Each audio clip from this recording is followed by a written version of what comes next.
Unemployment is rising as the economic consequences of lockdown begin to bite. And today, the Labour Party is warning about a crunch date in less than 3 weeks when mass redundancies could begin. Well, joining us from Westminster is the Shadow Work and Pension Secretary, Jonathan Reynolds. Thank you for being on the programme, Mr Reynolds. What exactly is it that Labour is warning about? Good morning, Sophie. The impact on unemployment of this crisis really cannot be overestimated. We already have a claimant count at 2.8 million. We've had another 500,000 universal credit applications on top of that. And we know that young people, only half of young people who are eligible for out-of-work benefits will claim them. So it's possible actually already that unemployment is the highest that it's ever been. And the government cannot be slow to act in response to that. In particular, we need a jobs budget. The focus should be jobs, jobs and jobs again. And crucially, things like the furlough scheme cannot be a one-size-fits-all scheme. If you look around the world, a lot of countries are acting flexibly. We need to see that in this country for sectors that are still very much affected by the crisis. We also need to see the government get directly involved in the business of creating jobs, something like the Future Jobs Fund, which we saw after the financial crisis, the government guaranteeing people work if they've been out of work for a significant period of time. That's the kind of action that we need, because we know that the long-term effects of unemployment scar people for many years after the experience of it itself. I just wonder if some of what you're calling for, the government is effectively already doing. You're saying there about a sector-specific attitude towards the furlough scheme, but the Chancellor, Rishi Sunak, said this week it's not sustainable for the scheme to be sustained indefinitely. There are other ways we can support the labour market, including direct fiscal support to those particular industries most affected. I mean, that sounds like the kind of tailored support that you're calling for. And if you're asking for the government to do something quickly, well, we're expecting this speech now from the Prime Minister next week, where he's announcing a building blitz to get the economy restarted after coronavirus. So is it what you're saying already in the pipeline?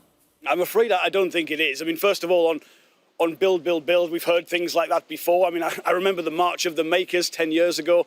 What did we see? House building at its lowest of the last decade since the Second World War. Capital investment in Yorkshire and the Midlands, half of that of what it is in London. But going back to the point around the furlough scheme, if the claimant count's already over 3 million and we have over 9 million people furloughed, as employers have to make contributions as that part of the programme starts, the danger is many of those people will simply be made redundant. And if you look around the world, New Zealand has extended its furlough scheme, its wage subsidy scheme, to any business still affected by a loss of revenue from the crisis. If you look at Spain or Italy, they're extending it to areas like hospitality and tourism that are still affected. That's the kind of approach that we need, but it's only one part of it. Alongside that, bring forward investment decisions. Make sure people, young people, are kept in education. Otherwise, 800,000 young people will enter the labour market this summer.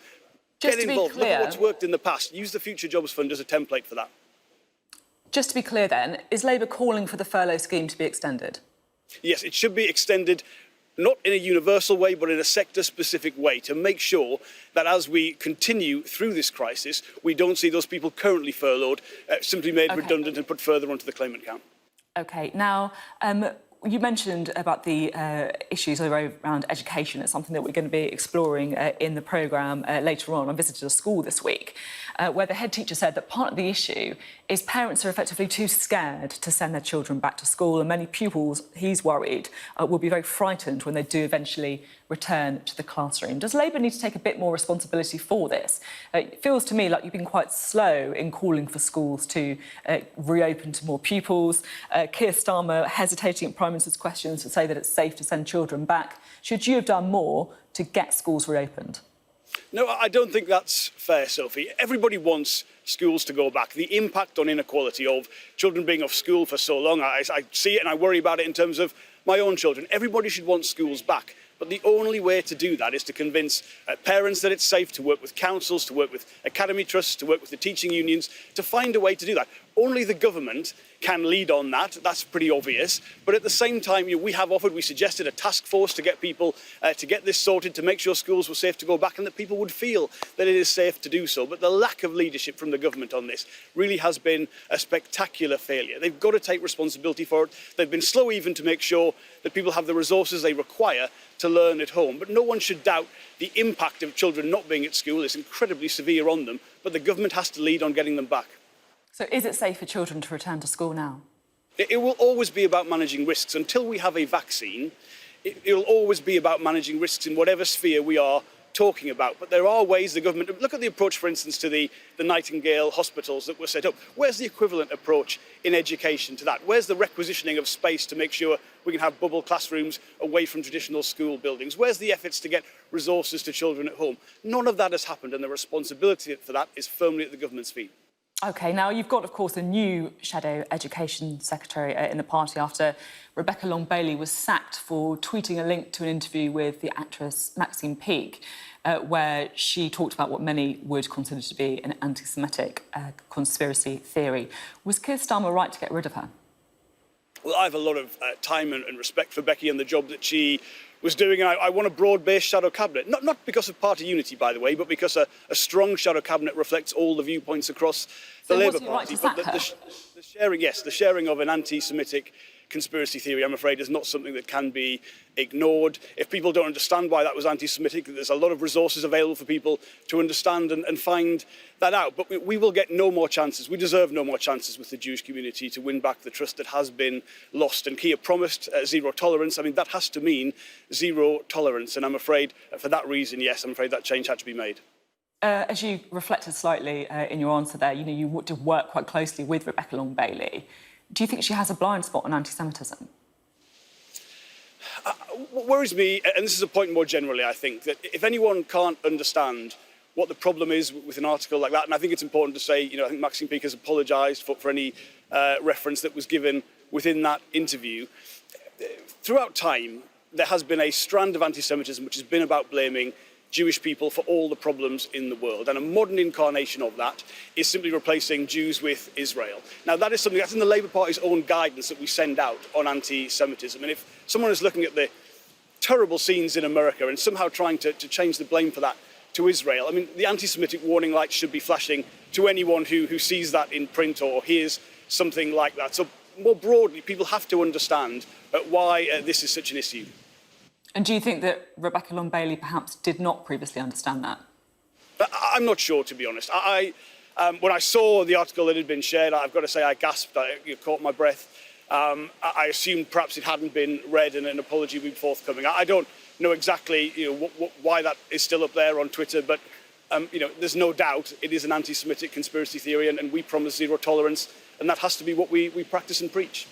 OK, now I just want to talk about your brief as well as the Shadow Work and Pension Secretary. Now, you've called for universal credit to be scrapped. Given that it's taken so long to set up, millions of people now rely on it, is it sensible to be calling for an overhaul of the system at a time when it's already under so much pressure because of COVID-19? I'm afraid I think it is. What you need from universal credit, or whatever replaces it, is a safety net, a strong safety net that gets people through crises like this one, but also times when they've lost their job or they're too ill to work. And that is not what universal credit provides. I mean, the figures out last week, nearly 3.5 million British people dependent on food charity or food banks to get by, 6 million British people having to have smaller portions for their meals because they can't manage with what they receive. I want to stress as well, Sophie, we said during the crisis that the changes we want to see the government make are actually practical changes to universal credit, things like scrapping the 2-child limit and the benefit cap, and crucially the 5-week wait. So we've been pragmatic in what we have asked for. But going forward, if we need the kind of social security system that we do need just to cope with the changes or the impacts of technology on people's jobs, or just the normal situation where people get ill at times and they need support from the system, universal credit just does not provide that. And at the same time, I think the brand, the approach of universal credit, that very punitive, sanctions-based approach, that is not the right way forward. Everyone in their lives at some point may need support from a social security system, and that is simply not what they get from universal credit. I'm interested to know about your own intentions for the benefit system as well, because a few weeks ago you said this: I feel if you've made greater contributions to the system, there is an argument that you should receive more out of the system. And Keir Starmer, when he was the Director of Public Prosecutions, he actually increased jail sentences for benefit cheats, saying it's vital that we take a tough stance on this type of fraud, and I'm determined to see a clampdown on those who flout the system. So, under Keir Starmer's leadership and you in the job, is Labour about to get tough on benefits?